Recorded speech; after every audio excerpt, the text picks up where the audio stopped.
past few weeks, I've been thinking a lot about seva, because I have a lot of it. And about how seva isn't strong without sadhana. And if seva, sometimes the scales tip with a lot of seva, but it tips with sadhana, less sadhana.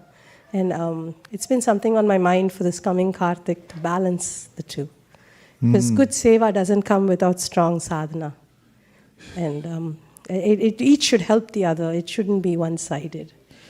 Love to hear your thoughts, Gurudev. Just then you mentioned Kartik. There are various times at which we get great excuses to rebalance things. It's Kartik, I'm doing this. Or it's Ekadashi, I'm doing that. It's Brahma Muhurta, I'm doing this. It's the end of my life, I'm going to be by myself.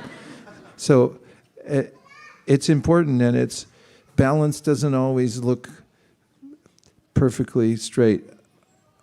I notice with balance, you're trying to pull back to the center, at least when I do it.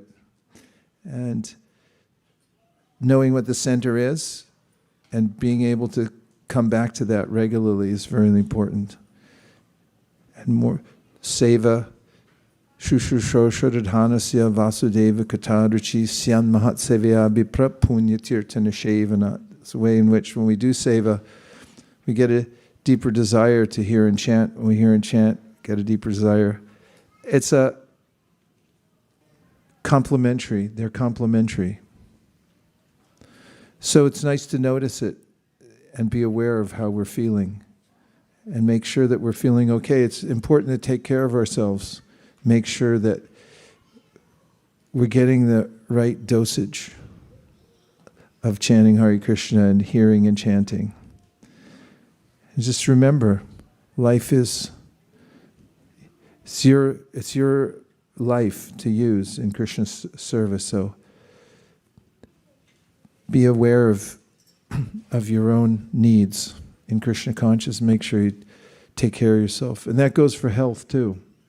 Don't let yourself go. It makes a difference what kind of diet you're on and whether you take time for your body. It's a miraculous machine, but you can't run it into the ground. Be careful. Take care of it.